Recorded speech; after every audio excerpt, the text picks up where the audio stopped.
You may feel like you're not seeing enough of your kids, especially those teenagers who want to be out and about with their friends pretty much 24/7. So the question on our talk table today, is there a healthy way for parents to help kids want to spend more time with siblings and family? My next guest is here to share her advice for fostering friendships within the home. Parenting Teens mentor Kristen Duke is joining me today on Studio 5. Hey there, it's good to see you. Hey, good to see you too. It's been a minute. You're jumping in just in time with this important topic. We know kids want to spend time with friends, and that's okay. How, though, can we balance better the time spent with friends and time spent with family? Do you have a magic formula for us? I don't know if there is true magic, but I guess my big thing is with my kids is that I want them to have a little forewarning. When it's sprung on them, they don't like it so much. But if Okay. we like to try and have a little bit of a family meeting at the beginning of the week, maybe Sunday, maybe Monday, discuss what's going on and say, all right, Wednesday, we're going to do a family hike. So even if your friends are asking you to do something Wednesday morning, just know we're going to go on a family hike. So planning in advance and helping them to have that in their mind, they know that they're doing something instead of having it be sprung on them. Heck, I feel like even my newly minted 7-year-old likes to feel like she's in the loop, right? And part of the buy-in. So I think that's a great foundational tip.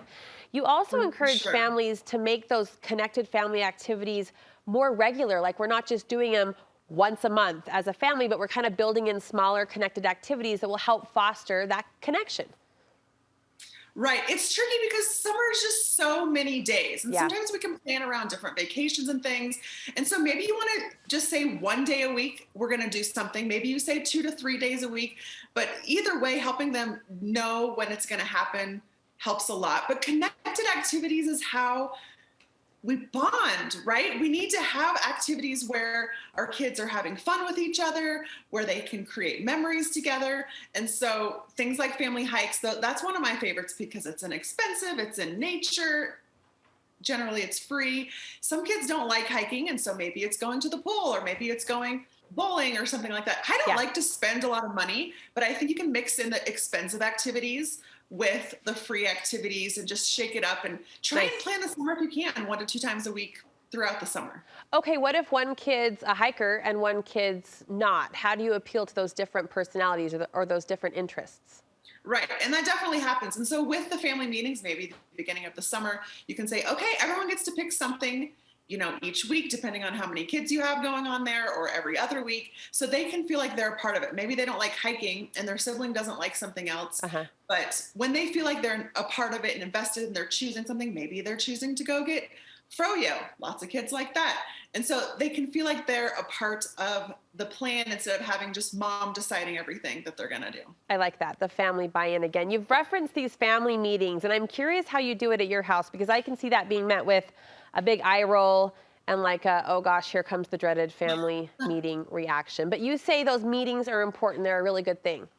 They are important. I like to call ourselves Team Duke. So we are a team. Teams have to have the huddle, right? You have to get together and you got to talk. You got to make a plan. You got to strategize. And so that's just kind of part of it. I actually have a course that in part of it talks a lot about a family meeting and talking about it being a team. And when you're a team, you work together Yeah. and you compromise and all of those things. But yeah, I mean, there might be some eye roll, but if you just say it's just going to be 10 to 15 minutes, we need to get all on the same page. We need Uh-huh. to calendar, then maybe they won't be so annoyed with it. You believe it's important not to compare your kids. I mean, we talked about how kids are different in personality, their interests are different, their commitment's going to be different. Why is that comparison trap a sticky one? Oh, it's so tough. I've been talking a lot about blind spots, parenting blind spots this year on Instagram because you don't know what you don't know. And I think a lot of parents inadvertently are comparing one child to the next child, and it's causing resentment and it's causing them to dislike a parent and break the connection there, break the connection between siblings. So it really takes looking within yourself and saying, am I comparing this child to this child? Because I have a child that's an academic and I have a child that excels in sports, and they're likely already comparing themselves to each other. And so Sure. when a parent does it, it just blows it up even more. Yeah. And I think it can be tricky not to. And I think it takes looking a lot at how you're talking to them Yeah. to say, am I doing this? Am I not? And be asking outside sources like a spouse or a parent Yeah. or something. My dear producer has scripted a very polite question along the lines of, what do we do when our kids get into disagreements with each other? I'm going to up that to real life and say, what do we do when there's a huge all-out fight and brawl? I mean, we know kids can really like go at each other, and summer gives them a lot of time to do that.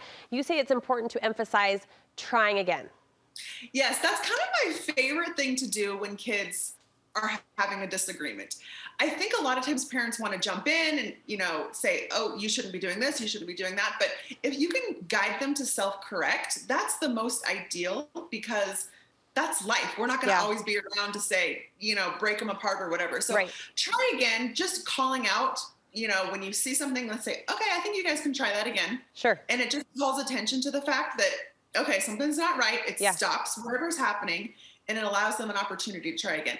If they continue and it's not in a good, healthy spot, maybe they're, saying mean, bullying words, or they're, hitting or something like that, I think it's time to step in and sit down and try hard not to pick sides once again, but to allow each of them to say, the I feel statements, to say, I feel frustrated when you do this, or I, don't care when you do this, and helping them to each be able to say, and then you're just a mediator at that point. You're not choosing sides. You're not telling them what to do, but you're mediating and facilitating them working it out between the two. I love it. I love it. It gives good parental control, right? Puts that in my hands. I've got a really fast 20 seconds, Kristen. Ultimately, have I failed as a parent if my kids aren't best friends? No. And I think as they mature and grow, they can become closer friends. And I think some personalities are just going to clash from the start. And I think encouraging them to just be kind and encouraging connected activities as much as you can. Okay. We're not all going to be best friends. All right. Kristen, you've got a new course coming out. Quickly tell us where we can find it. I do. Go to KristenDuke.com or Instagram, Kristen Duke Chats. I've got a free summer fun freebie for teenagers. Send me a message about that, and you can find my course there as well about siblings. Kristen Duke Chats. You're putting out a lot of great advice, and we appreciate you stopping in today to share. Thanks so much.